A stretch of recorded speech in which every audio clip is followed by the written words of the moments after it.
এটা guys botanical garden জাতীয় উদ্ভিদ ভবন মিরপুর 1 নম্বর।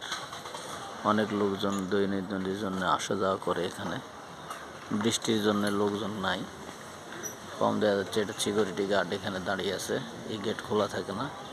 এই পাশে টিকিট সিস্টেম, টিকিটের মাধ্যম দিয়ে এই পাশে দিয়ে মানুষ আসা যাওয়া করে।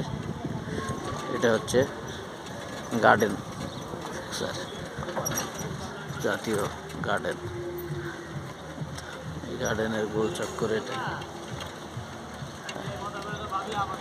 অনেক মানুষ যা আশা করে। এখানে দোকানপাটও বসে অনেক।